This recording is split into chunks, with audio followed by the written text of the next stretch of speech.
ভাইয়া আপনার এই কাজগুলা এআই দিয়ে ফ্রিতে করা যায় 1 ক্লিকে, তাহলে আপনার কাছে লোগো বানাইতে মানুষ টাকা কেন খরচ করবে?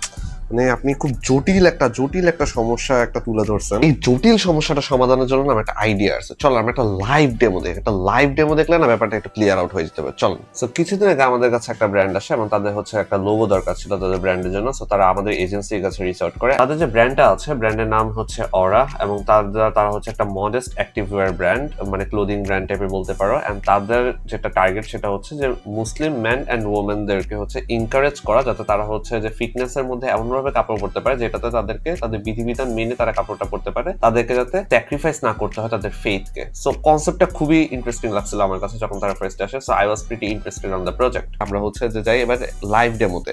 যে ব্রিফটা দিছে আমাকে ঠিক সেম ব্রিফটা হচ্ছে এবার আমি চ্যাট জিপিটিতে যে দিচ্ছি, এন্ড দেখা যাক চ্যাট জিপিটি কি বানায় এন্ড অ্যাকচুয়ালি আমরা কি বানাইছি, and then you guys decide which one is the best. So যেমনটা দেখতে পারতেছো আমরা চ্যাট জিপিটি ফ্রি ভার্সনটাও না, আমরা হচ্ছে প্রিমিয়াম ভার্সনটার মধ্যে আছি, প্লাস সাবস্ক্রিপশন আছে ওইটার মধ্যে আছি। সো আমরা টাকা খরচ করতেছি পার মান্থে $20 করে এটার মধ্যে। এন্ড আমরা হইতেছে যে প্রম্পটটা আছে, প্রম্পটটা বলতে যে ব্রিফটা আছে আমরা ওটা আমরা সোরাতে দিয়ে দিচ্ছি, যেটা চ্যাট জিপিটিরই হচ্ছে যে একটা ইমেজ জেনারেশন প্ল্যাটফর্ম, যেটা সবচেয়ে বেস্ট হবে হয়।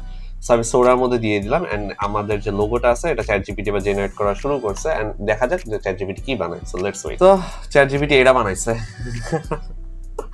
এটা কি বানাইছে? আচ্ছা, এখানের মধ্যে অরা লেখা আছে, মডেস্ট অ্যাক্টিভওয়্যার লেখা আছে, একটা প্লেন সার্কেল দেওয়া আছে, এন্ড একটা মানুষ হিজাব পরে বা কিছু পরে দৌড়াইতেছে, এন্ড উপরে ইসলামিক টাইপের একটা পাকিস্তানের ফ্ল্যাগের মতো বা ইসলামিক একটা চিহ্নের মতো আছে। এখানে হইতেছে একটা স্টার এন্ড একটা মুন আছে, ঠিক আছে। এন্ড এখানে আরেকটা দিছে, এটাও ফেরি জেনেরিক লোগো। আরেকটা আমি বানাইছি, এটাও দেখাচ্ছি যাতে পাই যায়। হ্যাঁ, একবার না হলে আরেকবার তো দিতে পারে। এন্ড এটা তো আরো বাজে বানাইছে, এখানে পাহাড় দিয়ে উঠতেছে বা কি দিয়ে উঠতেছে, ভেরি মাচ ক্লিশে একটা লোগো হয়েছে। এটা কোনো মিনিংফুল কোনো লোগো হয় নাই। এন্ড তোমরা যদি এরকম লোগো দিয়ে যদি তোমাদের ব্র্যান্ড শুরু করতে চাও, ফাইন, আমার সমস্যা নেই। ওকে, সো এবার আমি দেখাই যে অ্যাকচুয়ালি আমাদের যে টিম আছে, আমাদের টিম অ্যাকচুয়ালি কি বানাইছে। আমার টিম হচ্ছে এই লোগোটা বানায়। এই লোগোটা তোমরা দেখো, ইটস অ্যান ইউনিক লোগো, যেটা হচ্ছে এই মার্কেটের মধ্যে সেম না, জেনেরিক না, নট আ ক্লিশে লোগো, যেটা দিয়ে হচ্ছে মানুষ ইনস্ট্যান্টলি এই ব্র্যান্ডটাকে চিনতে পারবে। এটাকে প্রপারলি গ্রিড লাইনের মধ্যে মেইনটেইন করে বানানো হয়েছে। এই লোগোটার মধ্যে প্রত্যেকটা জিনিস, প্রত্যেকটা সিম্বল, প্রত্যেকটা জিনিস যেগুলো আছে, এগুলোর পেছনে একটা করে মিনিং আছে, যেটা ব্র্যান্ডের সাথে অ্যালাইন করে। কোনোটাই নিজের থেকে এভাবেই বানায় ফেলা না। আমি তোমাদেরকে দেখাই, এখানের মধ্যে হইতেছে যে মিনিং গুলো আছে, এগুলো আমি